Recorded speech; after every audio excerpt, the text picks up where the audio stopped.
नमस्कार, आप देख रहे हैं सुदर्शन न्यूज। मैं हूं आपके साथ इशिका राणा। बुलेटिन की शुरुआत करेंगे दिन भर की बड़ी तमाम खबरों के साथ। बात करेंगे उत्तर प्रदेश की, तो उत्तर प्रदेश की राजधानी लखनऊ के शहीद पथ के समीप आवास विकास में गरीब किसानों की जमीनों को मिलीभगत से जबरन हड़पने का बिल्डर कार्य करते नजर आ रहे हैं। आवास विकास के विरुद्ध पिछले 1.5 साल से गांववासी धरना दे रहे हैं।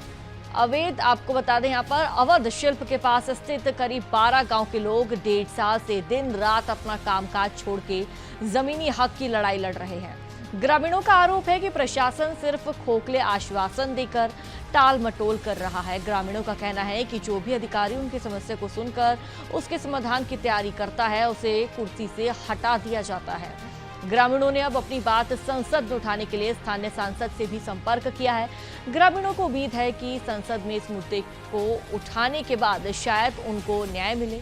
ग्रामीणों से बात की हमारे सहयोगी कुशाग्र मिश्रा ने, क्या कुछ कहा है सुनिए। आज हम मौजूद हैं शहीद पथ के किनारे, जहां पे बहुत सारे गांव के निवासी, करीब 12 गांव के निवासी हैं, जो करीब 1-1.5 साल से यहाँ धरना दे रहे हैं। और आइए जानते हैं क्या है उनकी समस्याएं और प्रशासन क्यों नहीं सुन रहा है और क्यों नहीं उनकी मदद कर रहा है। योजना अवध विहार योजना की समस्या ये है कि जब हमारा जिलाधिकारी महोदय, उस समय अमित घोष साहब थे, 2010 में काश्तकारों के बीच में कई पंचायतें हुई। उन पंचायतों में ये निकल कर आया कि अंसल हमारे यहाँ 50 से 60 लाख बीघा रजिस्ट्री कराता था। किसानों ने मुआवजा मांगा। उसके बाद ये हुआ कि मुझे प्रदेश में योजना चलानी होती है, तो हमारे यहाँ व्यवस्था है 2002 के एक्ट के तहत नज़ीर है कि आपको 49 से 50 पैसे फुट का एक मुश्त रेट देंगे और 5% डेवलप किया हुआ प्लाट देंगे हर काश्तकार को। ये जब हम प्रथम आवंटन करेंगे, तो जब इनका प्रथम आवंटन शुरू हुआ तो 2015 से यहाँ पे भारतीय किसान यूनियन RR राजू गुट संगठन यहाँ पर धरना प्रदर्शन लगातार करता रहा, जिनमें इनके द्वारा मुकदमे भी कायम किए गए। लेकिन ये 2023 मार्च 17 मार्च से अवध विहार योजना सेक्टर 4 में अनिश्चितकालीन धरने पर बैठे हुए हैं। अधिकारी कौन है? किसी अधिकारी का नाम जानते हैं जो आपकी सुनवाई नहीं हो रही है? इस समय हमारे बीच में कमिश्नर हमारे हैं बलकार सिंह और हिमांशु गुप्ता साहब, आवास आयुक्त हैं। इनके द्वारा हम लोग वार्ता समय से होती रहती है। तो अभी बीच में भी जो हुई है हमारे राष्ट्रीय अध्यक्ष राजू गुप्ता साहब से, इन्होंने जब कहा कि जो 49 से 50 पैसे से कम लिए होंगे किसान, उनको 5 प्लाट देने का काम करेंगे हम। 12 गांव का मुद्दा, कितने परिवार पीड़ित हैं यहाँ पे? 1256 काश्तकार हैं, जिसकी आवास विकास के कमिश्नर महोदय रणबीर प्रसाद साहब के द्वारा गणना सीट कराई गई थी। उसमें 1256 काश्तकार हैं इस योजना में। कि जब भी हम लोग वार्ता के लिए जाते हैं तो वहाँ के जितने भी जो है सीनियर अधिकारी होते हैं, अपने आप को बचाने के लिए इतना भ्रष्टाचार यहाँ पे किया है कि उस चीज़ को दबाने के लिए हम लोगों को केवल गुमराह करते हैं। तो यहाँ का जो किसान है इतना पीड़ित हो चुका है, मगर किसान भी सोच लिया है कि जब तक हमारी समस्याओं का समाधान नहीं होगा, हम इस धरने से नहीं हटेंगे। संसद जी को हम लोगों ने ज्ञापन दिया है। 22 तारीख को वहाँ अपना मानसून सत्र चालू हो रहा है और हमारी बात को हमारे माननीय संसद जी वहाँ पर जोर शोर से उठाएंगे कि यहाँ के किसान इतने पीड़ित हैं और इन किसानों को आज तक कोई न्याय नहीं मिल रहा। अब बात करेंगे उत्तर प्रदेश जनपद बरेली की, जहां थाना कोतवाली क्षेत्र से चोरी पकड़े जाने पर हत्या की साजिश रचने का मामला सामने आया है। दरअसल बरेली के सिटी पोस्ट ऑफिस के सामने शिखर होटल परिसर के नीचे चल रही बरेली प्लास्टिक स्टोर में कमीशन एजेंट कमीशन के आधार पर माल की सप्लाई कराया करते थे, जहां कमीशन एजेंट ने अपने गैंग के साथियों के साथ मिलकर चोरी करना भी शुरू कर दिया। सीसीटीवी में कैद हो गया ये पूरा मामला। चोरी पकड़े जाने पर अब दुकान मालिक ने पुलिस में कार्रवाई की बात कही तो एजेंट ने अपने साथियों के साथ मिलकर हत्या की साजिश रचना शुरू कर दिया। इसकी भनक लगने के बाद अब व्यापारी ने पुलिस में इसकी शिकायत दर्ज करवाने की बात कही है और अपने जानमाल की सुरक्षा की गुहार भी लगाई है। पे काम करते थे तो इधर इन्होंने गले से चोरी करना शुरू कर दिया रुपया। ये लगता है इन लोग का काफी लंबा चौड़ा गिरोह है, 3-4 लोग और साथ में हैं जी। हमें लोगों से जानकारी हुई है, हमारे शुभचिंतकों ने हमको आगाह किया कि आप थोड़ा सावधान रहिए, आपके साथ कुछ अघटन हो सकता है। अब इन्हीं लोग के साथ ही होंगे भाई साहब। क्या नाम है, एक से नाम बताइएगा। एक तो है ये दिनेश तिवारी, इनका लड़का है विपिन तिवारी, एक इनका भाई है ब्रजेश तिवारी, एक कोई और है नीरज तिवारी। सुनने में आया है। हम तो ये चाहते हैं कि भाई हमारी जानमाल की सुरक्षा की जाए और इसकी उचित कार्रवाई हो। अब बात करेंगे उत्तर प्रदेश की राजधानी लखनऊ की, जहां लखनऊ कमिश्नरेट की सरोजनी नगर पुलिस की बड़ी कार्रवाई देखने को मिली है। आपको बता दें, लखनऊ कमिश्नरेट की सरोजनी नगर पुलिस ने 7 अंतरजनपदीय चोरों को गिरफ्तार करके जेल भेज दिया है। दरअसल आरोपी चोर बहराइच से लखनऊ शहर आकर चोरी करते थे और बंद घरों की रेकी कर वारदात को अंजाम दिया करते थे।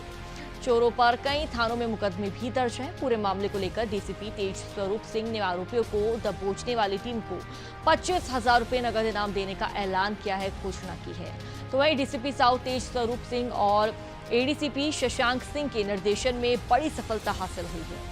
और इसी कड़ी में एसीपी कृष्णनगर विनय कुमार द्विवेदी के नेतृत्व में इंस्पेक्टर शैलेंद्र गिरी और क्राइम टीम प्रभारी अजीत पांडे ने आरोपियों को धर दबोचा। अब मामले में आगे की जांच पड़ताल चल रही है। हमारी क्राइम ब्रांच सर्विलांस टीम और सरोजनी नगर टीम ने एक सातिर गैंग को पकड़ा है जो अंतरजनपदीय अपराध करता है। मूल रूप से बहराइच के रहने वाले हैं और ये विभिन्न जनपदों में घूम घूम करके अपराध करते हैं और अपराध करके अपने लौट जाते हैं। ये पुनः अपराध करने की फिराक में थे और कल इनको सरोजनी नगर और क्राइम ब्रांच की टीम ने इसको गिरफ्तार किया है। इसमें 7 साथी चोर हैं जिनकी क्रिमिनल हिस्ट्री भी है, पहले भी इसमें से कुछ गैंगस्टर में जा चुके हैं और इनका लंबा चौड़ा आपराधिक इतिहास है। मुझे की बात तो यह है कि इनकी उम्र मात्र 20 से 22 वर्ष ही है, ज़्यादा उम्र भी नहीं है, नए नए लड़के हैं लेकिन बड़े सातिलाना ढंग से अपराध करते हैं।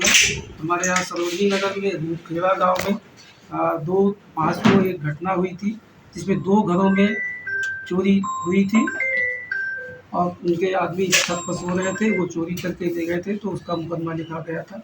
इसी प्रकार से सरोजनी नगर में एक बाजार चले गए थे, दिन में सरेआम दिन में चोरी कर लिया है इन्होंने। और इसी प्रकार से बिजनौर में चोरी इन्होंने किया जिनका पूरा 100% माल बरामद हो गया है। इसी प्रकार से इन लोगों ने घटना ठाकुरगंज और गुडम्बा में करना स्वीकार किया है। साथ ही इनके कब्जे से एक मोटरसाइकिल बरामद हुई है जो उन्नाव से चोरी करना बताया है। इन्होंने उन्नाव और कानपुर में भी चोरी करना बताया है। ये सब सर कहाँ के रहने वाले हैं?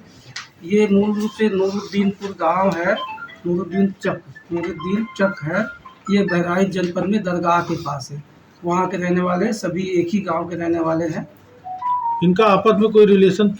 आपस में रिलेशन के बारे में अभी बात की जाएगी, वहाँ से पता तस्दीक किया जाएगा, लेकिन सामान्य रूप से कोई भाई सगे नहीं है और रहने वाले एक ही गांव के हैं। यूपी के कानपुर में मोदी है तो मुमकिन है का जलवा नजर आया है। आपको बता दें कि कुछ ऐसा ही लेखपाल चयन परीक्षा के रिजल्ट में देखने को मिला है। उत्तर प्रदेश में लेखपाल चयन परीक्षा 2022 में 7,720 अभ्यर्थियों का चयन हुआ है।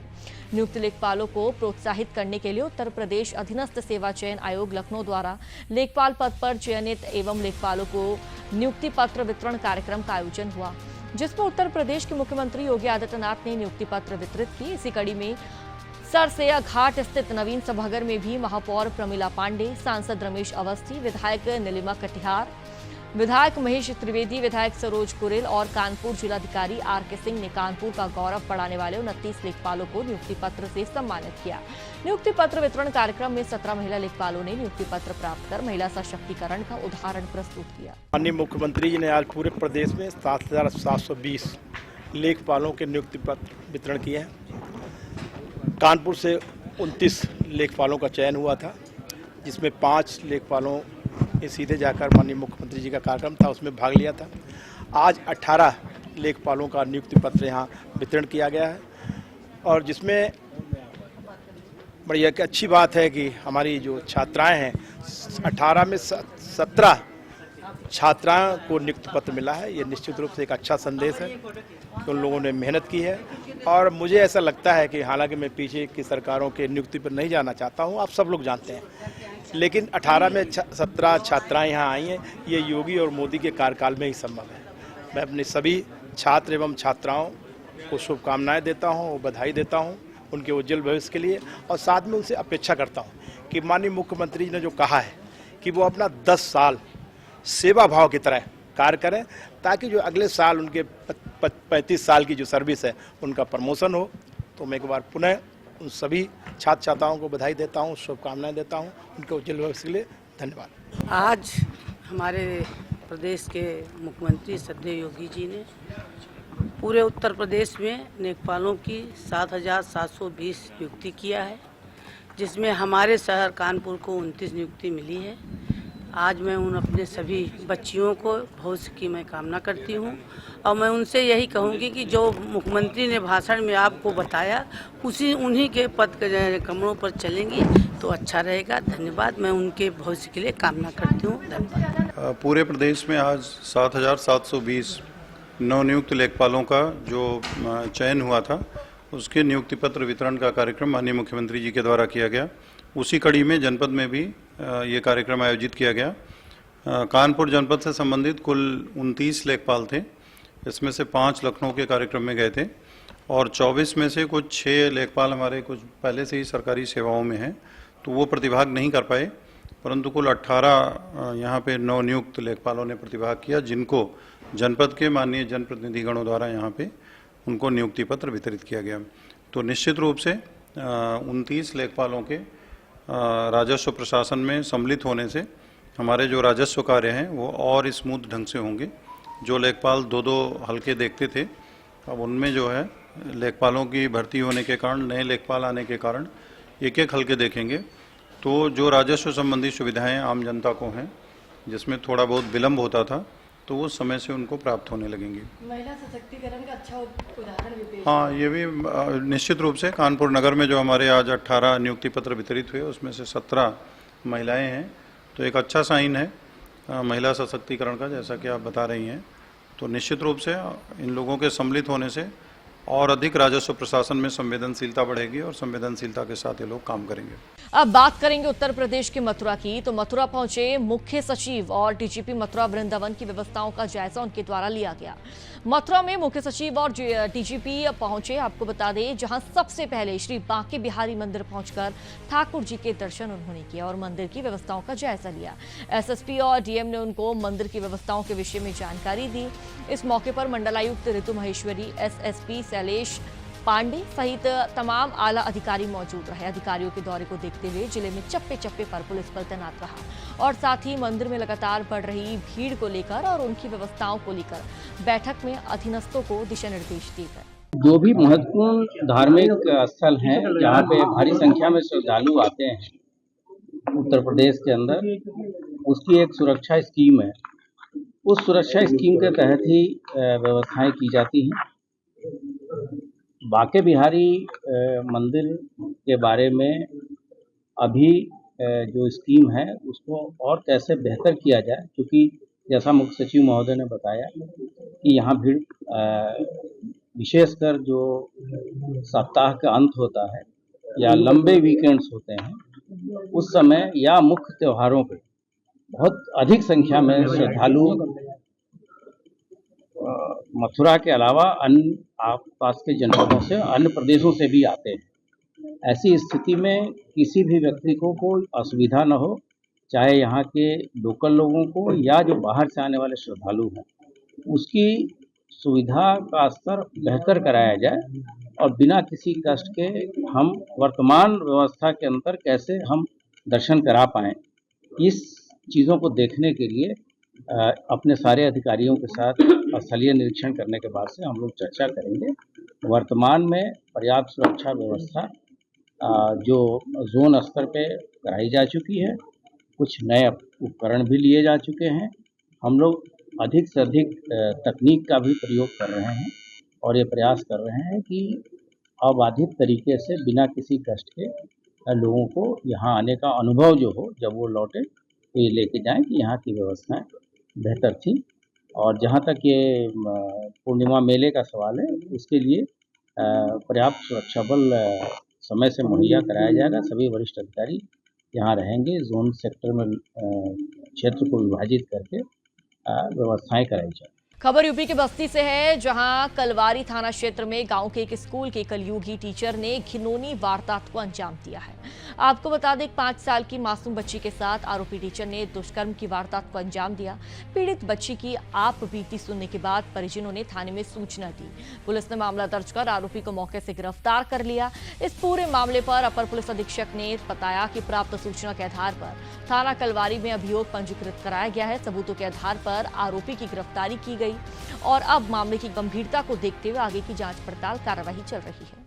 स्कूल पे पढ़ने गई थी, सर जी थे उनके, मतलब पढ़ाते थे, स्कूल में पढ़ाते थे, खिलाते खिलाते कच्छे में उंगली डाल दिए थे, उसके ब्लड आ गया था और स्कूल पे नहीं कुछ बताई।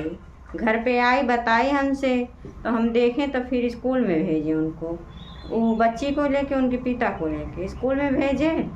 तो उनके पिताजी बड़े सर जी नहीं थे, उनको बुलवाए तो बड़े सर जी उनको 2-3 चाटा मार के खदेड़ दिए। उसके बाद में मतलब कुछ भी नहीं हुआ। मैं बच्ची का ब्लड देखें तो हम लेके चले गए प्राइवेट, दवा करवा दिए। दवा करवाने के बाद बड़े सर जी कहे कि मतलब पैसा वैसा जो होगा दवा ववा कराने के लिए वो ले लीजिए और ज़्यादा मतलब और कुछ मत कीजिए। तो 2 दिन हम मतलब दवा कराने गए, नहीं अगोरे, ना सर जी आया ना कोई आया हमारे घर पर। तो हम फिर FIR किए। कौन सा विद्यालय है? विद्यालय का नाम जानते हैं? विद्यालय की नाम जानते हैं, श्रीमती सुषमा देवी इंटर कॉलेज। अच्छा, तो ये पढ़ा टीचर हैं? हाँ टीचर। क्या नाम है इसका? प्रकाश चंद्र वर्मा। अच्छा, अभी क्या कार्रवाई हुई है पुलिस द्वारा?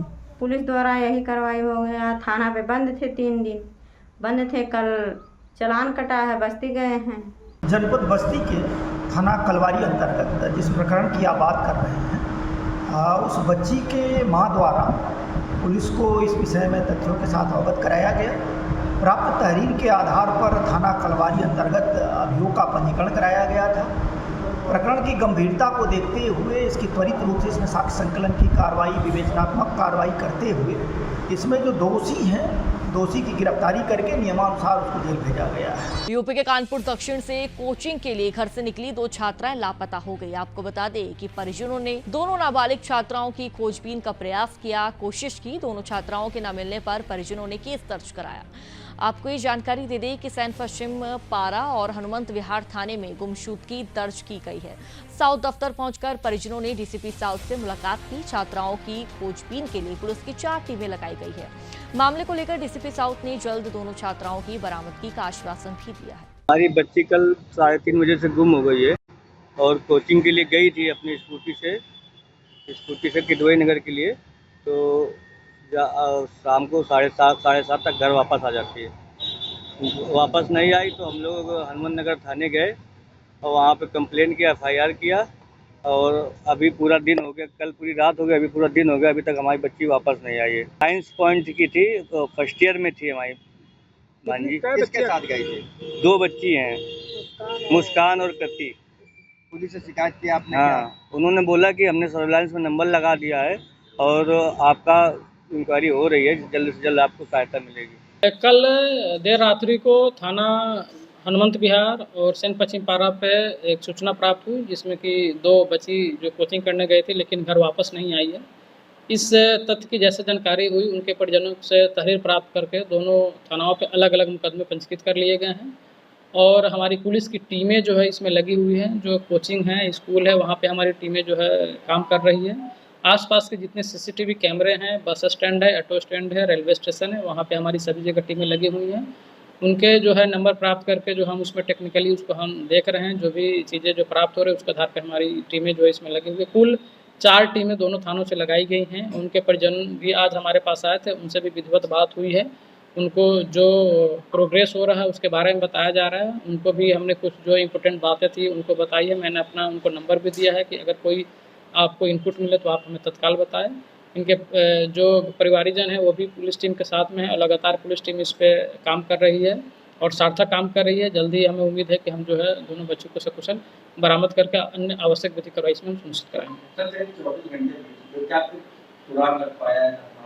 हमारी टीमें इस पे काम कर रही है, क्योंकि जो है यहाँ से हम टेक्निकली उस पर काम कर रहे हैं और जो ऑपरेशन त्रिनेत्र के तहत जो कैमरे लगे हुए हैं उस पर भी हमारी टीमें जो है काम कर रही हैं और बाकी अन्य लोगों से भी इसमें पूछताछ करके जो मुफ्त जानकारी है उसको हासिल कर रहे हैं और हम जल्द में इसमें जो है हम इसमें सार्थक प्रयास करते हुए दोनों को बरामद करेंगे। यूपी के मुरादाबाद जनपद के मुंडा पांडे थाना क्षेत्र के काशीपुर अलीगंज मार्ग वीरपुर थान गांव में उस समय लोगों में हड़कंप मच गया जब दलपतपुर की दिशा से खनन की एक खाली डंपर तेज रफ्तार यहां पर डंपर की देखी गई और इस रफ्तार के होने से बाइक सवार को रौंदते हुए एक मकान में जा घुसा। पूरी घटना के बारे में क्षेत्रीय पुलिस को गांववासियों ने इसकी सूचना दी, मौके पर बताया और मौके पर थाना अध्यक्ष और एसडीएम घटनास्थल पर पहुंचे और ये आपको बता दें कि आक्रोशित परिवारों को समझाकर शांत करवाया गया। साथ ही मौके से शव का पंचनामा भर के पोस्टमार्टम के लिए भेज दिया गया।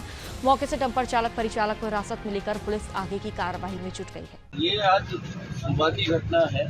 इधर से एक डंपर वाला आ रहा था तो लग तो ऐसा रहा है यहाँ के देखने से जैसे ये नींद में आ गया या एकदम से इसका कोई स्टेरिंग फेल होगी तो टेक्निकल जांच की जाएगी, लेकिन हादसा हुआ है और हम लोग यहाँ पर आए हैं। हम लोग जाम भी थोड़ी देर लगा देना बढ़िया से काम करके जाम खुलवाया और बाकी इसका भी संज्ञान लिया जाएगा कि इसके लोगों पर सख्त से सख्त कार्रवाई होगी कि किस तरीके से ये आ रहा था, क्या इसकी सारी चीज़ पूरी है कि नहीं। सर कोई मौत हुई है क्या? हाँ, एक डेथ हुई है, 20 साल का लड़का है।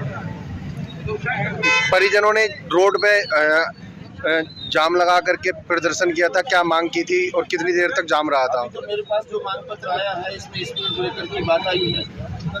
जाम रहा है थोड़ी देर, लेकिन सभी लोगों ने अच्छे से काम किया, सहयोग किया, पुलिस प्रशासन को सहयोग किया। उन्होंने कोई ऐसी मांग भी ऐसी कोई नहीं रखी है। उन्होंने स्पीड ब्रेकर की बात की है और ये भी कहा कि इनका कोई स्लोप तय होना चाहिए ताकि आगे भविष्य में इस तरह की कोई घटना ना हो। सर किस तरीके की कार्रवाई की जा रही है? कोई आरोपी ट्रक ड्राइवर गिरफ्तार हुआ है या अभी नहीं? जो भी नियम संगत है, कानून में जो बात है वो कठोर से कठोर कार्रवाई अमल में लाई। बात यूपी के मैनपुरी की करेंगे, जहां उधारी के पैसे मांगने कई महिला का पेट्रोल डालकर उसको जिंदा जलाने का मामला खिराता नजर आ रहा है। आपको बता दें घटना मैनपुरी के ज्योति तिराहा की बताई जा रही है। आग लगाए जाने से महिला 75% जल गई है, जिसे आनंद फानन में नजदीकी अस्पताल में भर्ती कराया गया। गंभीर घायल महिला को जिला अस्पताल की इमरजेंसी में भर्ती कराया गया है तो वहीं गंभीर रूप से घायल महिला से पूछताछ की गई।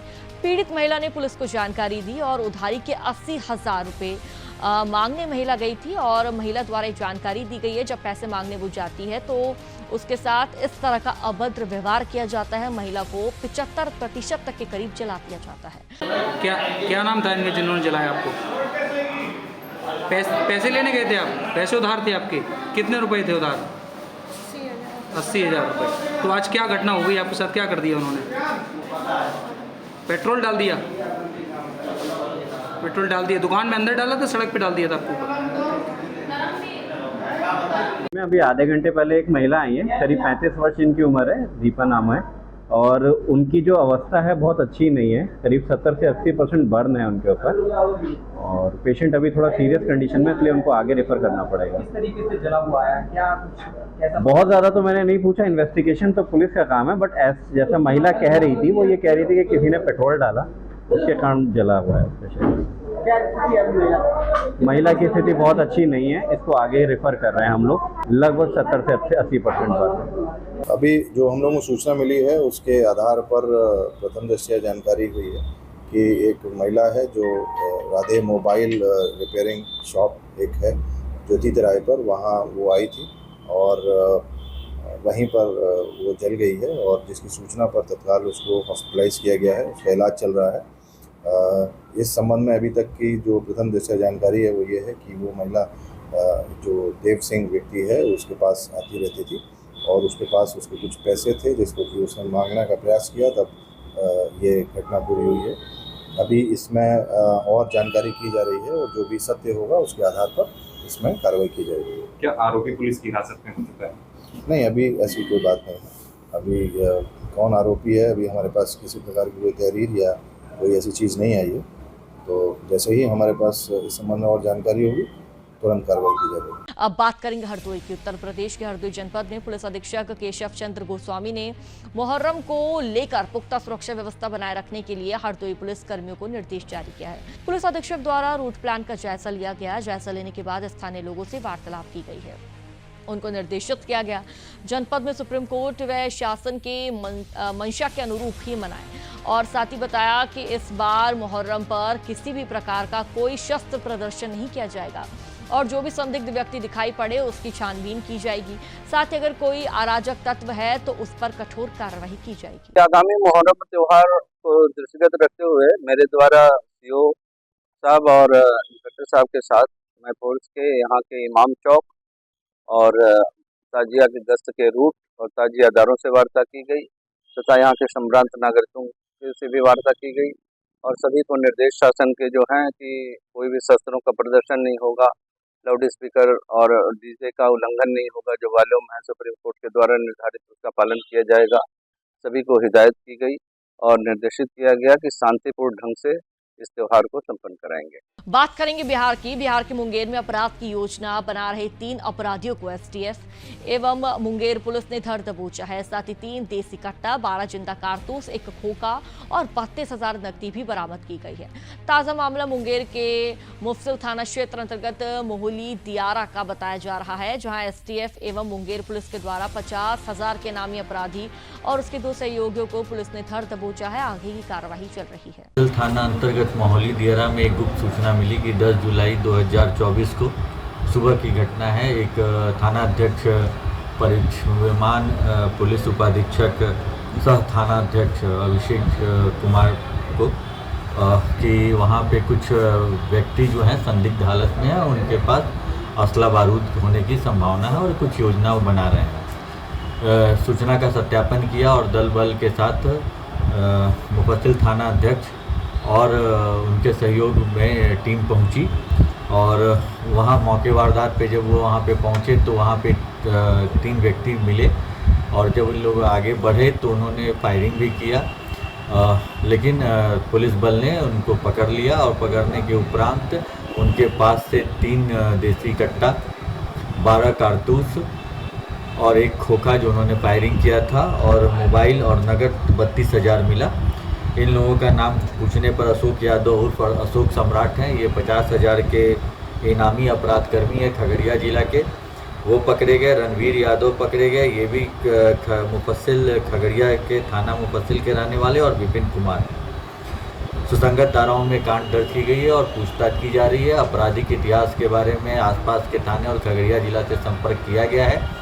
सत्यापन होने पे विधिवत कार्रवाई की जाएगी और इन्हें फर्दर पूछताछ किया गया है, जो अनुसंधान अंतर्गत है। अभी इन्हें जुडिशियल कस्टडी में फॉरवर्ड की जाएगी। तीसरा व्यक्ति का विपिन कुमार, ये भी साकिन मथार थाना मुफस्सिल जिला खगड़िया का रहने वाला है। और उनके ऊपर सर अब तक कितने मामले सर केस दर्ज है, किस तरह की और कितने हैं सर? इसकी जो सूचना है ना ये दे दी गई है और हम लोग उनसे मांग रहे हैं जितने भी इंफॉर्मेशंस रिक्वायर्ड है, जिसे मिलेगा फिर हम लोग आपको बता दें। बात मध्य प्रदेश की। मध्य प्रदेश के इंदौर के एरोड्रम थाना क्षेत्र में एक महिला तांत्रिक की ठगी से परेशान होकर शिकायत दर्ज कराने थाना पहुंची। पीड़िता ने बताया कि तांत्रिक बाबा ने उसके बेटे की पूजा के नाम पर 1,10,000 रुपए लेकर ठगी कर ली है। पुलिस के आला अधिकारियों के हस्तक्षेप के बाद महिला की सुनवाई हो पाई है। फिलहाल आपको बता दें कि तांत्रिक बाबा की पुलिस तलाश कर रही है। कल एक घटनाक्रम सामने आया था जिसके अंदर एक महिला ने थाने आके आवेदन प्रस्तुत किया। महिला का ऐसा कहना था कि एक तांत्रिक उसके घर पे आया और पूजा पाठ करने के बहाने से उसको बताया कि घर में सुख शांति आएगी, पारिवारिक समस्याएं दूर होंगी, किसी को कोई अगर रोग है तो वो भी दूर होगा। और तांत्रिक द्वारा उनसे पूजा की सामग्री खरीदने हेतु 1,10,000 के आसपास रुपए मांगे। महिला और उसके पुत्र द्वारा उनको 1,10,000 रुपये दिए गए। उसके बाद वो साधु वापस रिटर्न नहीं हुआ। तत्पश्चात महिला थाना एरोड्रम में अपना आवेदन लेके आई, जिस पर से हमने इसमें कायमी की है और अभी वीडियो फुटेज के आधार पर आरोपी को राउंड अप करने की पूरे प्रयास किए जा रहे हैं। मध्य प्रदेश के धार से पुलिस अधीक्षक मनोज कुमार सिंह ने प्रेस कॉन्फ्रेंस कर एक हैरत अंगेज सनसनीखेज वारदात का खुलासा किया है, जहां 5 जुलाई को एक ऑटो पार्ट्स के यहां से 1 किलो 198 ग्राम अवैध गांजा बरामद किया गया है। और आपको बता दें कि 21 ग्राम अवैध MD पाउडर, 2 अवैध ब्राउन शुगर और 5 नग अल्फाजोल टैबलेट के मामले में कोतवाली पुलिस ने 3 आरोपियों को गिरफ्तार करने में सफलता हासिल की है। और जिसका पुलिस ने खुलासा किया है। दरअसल पूरा मामला आपसी रंजिश को लेकर बताया जा रहा है। देखिए, 5 तारीख को कोतवाली थाना क्षेत्र में मुखबिर की सूचना पर एक एनडीपीएस की कार्रवाई करी गई थी। जैसी हमारी एनडीपीएस की जब्ती हुई थी, पुलिस को यह संदेह हुआ कि जिसके घर से जब्ती हुई है यह व्यक्ति कहीं न कहीं फंसाया जा रहा है, दोषी नहीं है। जैसा उनको देख करके लगा, उनसे बात करके लगा, जिस तरह से प्लान किया गया था मौके के साक्ष्य के आधार पर लगा। उसको लेकर के बड़ा संजीदगी से, बड़ी गंभीरता के साथ हम लोगों ने इसका विवेचना करना शुरू किया। क्योंकि परिवार के लोग मेरे से मिलने आए थे, परिवार के लोगों को देख के ऐसा लगा नहीं ये लोग दोषी हो सकते हैं। तो मेरा पहला सिद्धांत रहा था कि पीड़ित को न्याय मिले बहुत ज़रूरी है, अपराधी को दंड मिलने की अपेक्षा। तो इस पूरे प्रकरण को बहुत गंभीरता से मैंने लिया और हमारी पूरी टीम जब मौके पे गई थी तो पूरी टीम का असेसमेंट यही था कि सर लग नहीं रहा कि ये लोग कहीं से दोषी हैं। तो हमने पूरी घटना अपने वरिष्ठ अधिकारियों को बताया। क्योंकि एनडीपीएस के प्रकरण में जब्ती के साथ गिरफ्तारी न हो, मुझे लगता है कि प्रदेश का ये पहला केस होगा। खबर मध्य प्रदेश के ग्वालियर से है, जहां एक तरफ सरकार द्वारा आमजन की समस्याओं के निराकरण के लिए सीएम हेल्पलाइन सहित जन सुनवाई की जा रही है, वहीं दूसरी ओर मुरार तहसील के तुरकपुरा गांव में स्थानीय के घर के पास संचालित AS.RK infra project stone crasher संचालित होने से ब्लास्टिंग से ध्वनि प्रदूषण हो रहा है, जिसके चलते मकान में कई दरारें आने के साथ ही खाना पकाने सहित पीने के पानी में धूल के कण खुल जाते हैं, जिससे बुजुर्ग और बच्चों को बीमारी होने का खतरा भी मंडरा रहा है। आपको बता दें, शिकायतकर्ता लगभग 1 वर्ष से सीएम हेल्पलाइन और जनसुनवाई में माइनिंग, प्रदूषण निवारण और नियंत्रण सहित कलेक्ट्रेट कार्यालय में कई शिकायतें कर चुका है, लेकिन समस्या का निराकरण आज तक नहीं हुआ है। अभी एक शिकायतकर्ता ऑफिस में आया था और हमको आवेदन दिया है, जिसमें उसमें पर्यावरण प्रदूषण नियंत्रण के जो शर्तें हैं उसका उल्लंघन के संबंध में है आवेदन।